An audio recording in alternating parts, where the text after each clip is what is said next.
There is a turning point in life that most people never see.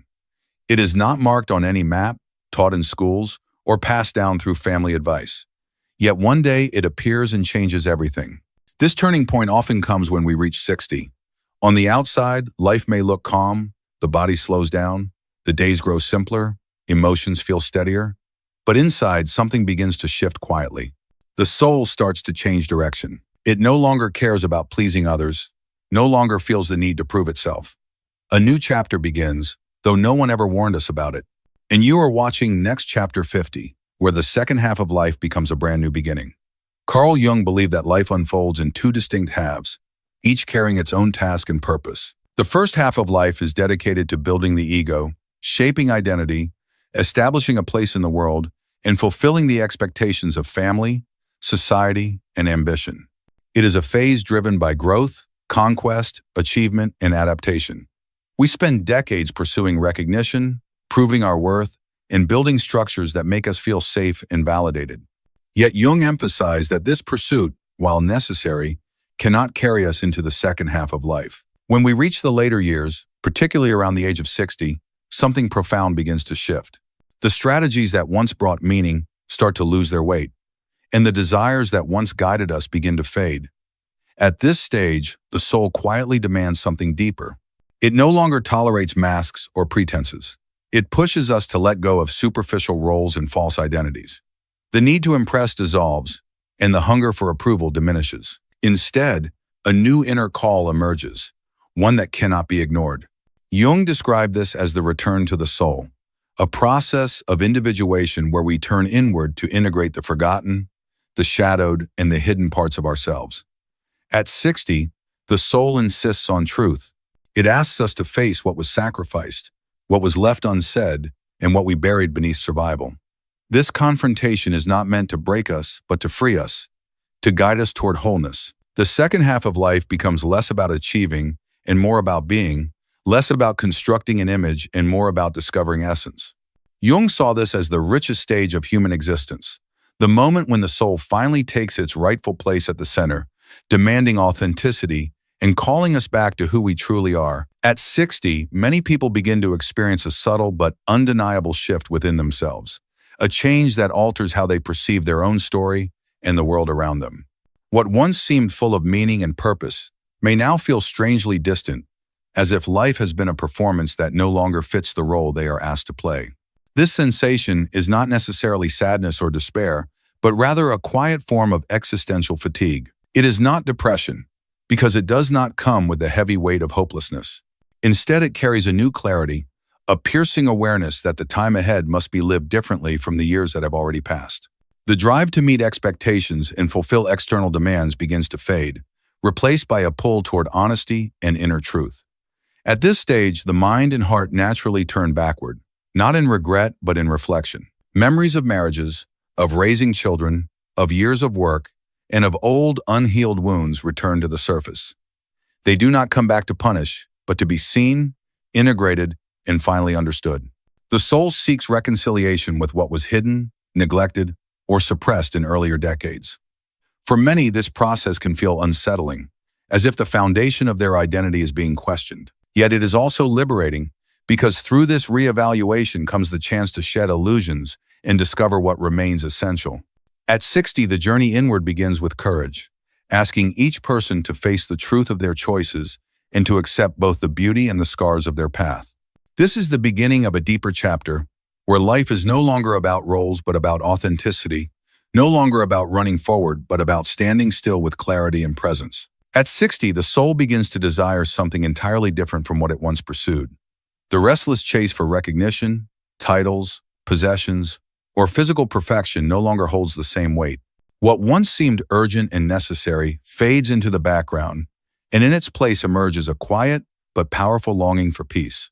The soul yearns for stillness, for moments of silence that allow truth to rise to the surface, for a sense of wholeness that comes not from achievement but from inner alignment. This stage of life teaches that fulfillment is not found in the noise of the world but in the calm presence of being fully oneself. The priorities shift naturally, and time itself takes on a new meaning. It is no longer measured by numbers, by the endless counting of years, accomplishments, or possessions. Instead, it is measured by quality, by the depth of experiences, by the authenticity of connections, and by the presence of beauty in ordinary moments. A single conversation that feels genuine, a quiet evening spent in reflection, or a walk that awakens gratitude can carry more weight than decades spent striving for validation. The soul no longer wants to prove its worth, it wants to rest in its worth. This longing is not resignation, but awakening. A recognition that the essence of life is not accumulation, but presence. At 60, the heart begins to crave harmony, the assurance that living simply yet authentically can be enough. It is a longing to be at peace with oneself and to embrace the freedom of no longer needing to meet the world's expectations, finding instead the serenity of living from within. If you enjoyed this video, press subscribe. If not, press like. Carl Jung described the second half of life as a time when the soul begins to reclaim and reintegrate what was once left behind, a process he called individuation. This often involves meeting the shadow, not as an enemy but as the collection of forgotten parts of ourselves that we had to suppress in order to adapt and survive. At around 60, these hidden aspects begin to resurface in subtle but undeniable ways. Old dreams return with vividness, intuition grows stronger, and childhood wounds that were long buried rise again seeking recognition. These elements do not come back to harm, but to heal, offering a chance to make peace with the unfinished chapters of our personal story. Facing the shadow can feel uncomfortable because it requires honesty and vulnerability, yet within this confrontation lies the possibility of freedom. The shadow contains lost creativity, silenced desires, and truths that were pushed aside. When integrated, it becomes a source of strength and authenticity rather than fear. Jung emphasized that this stage is not an ending but a beginning, a symbolic rebirth that allows the soul to expand into its wholeness.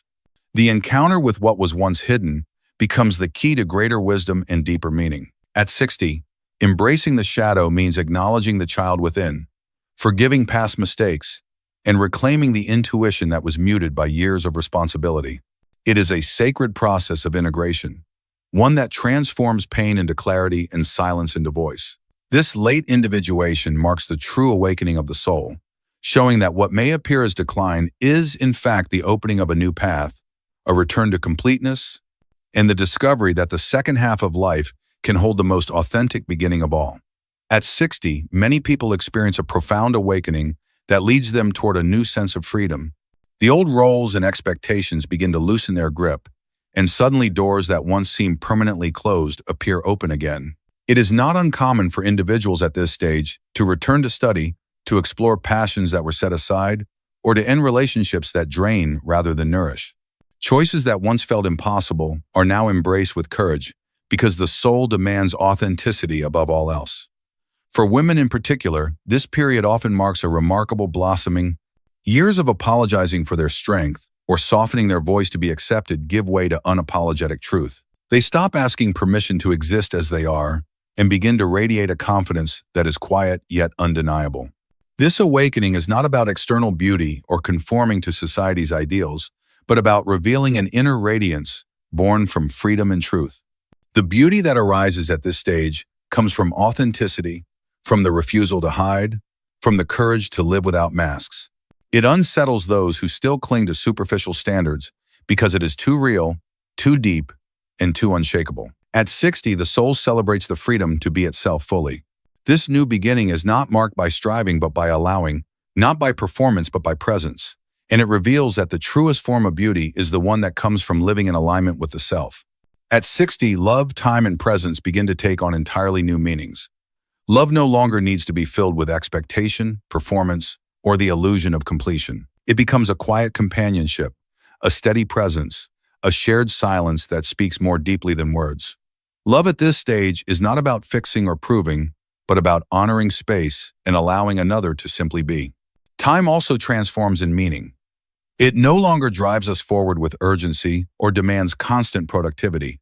Instead, it begins to measure itself through depth, through the richness of moments fully lived, through the quality of presence rather than the quantity of hours. A single moment of authenticity, of laughter with a loved one, or of stillness in solitude can outweigh years of chasing after the next accomplishment.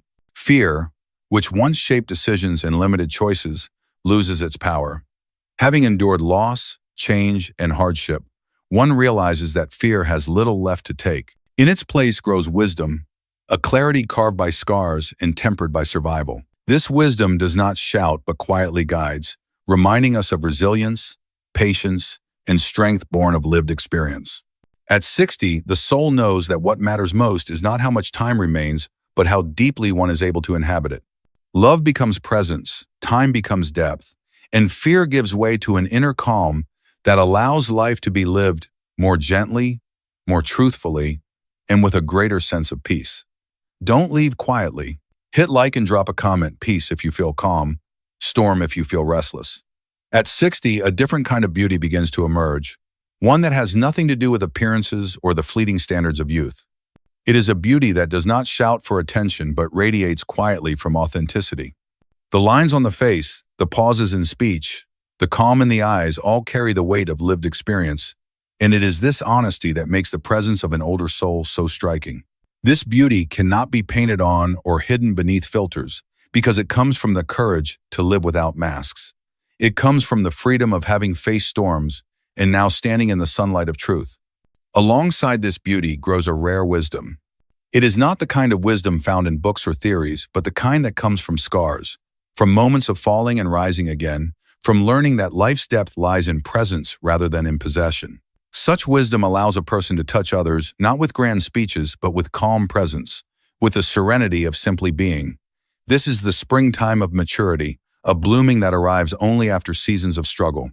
It is quieter than the spring of youth, but far deeper, for it is rooted in resilience and nourished by compassion. At this stage, the soul radiates both beauty and wisdom, a combination that inspires others and reveals that the richest flowering of life often comes after the storms have passed.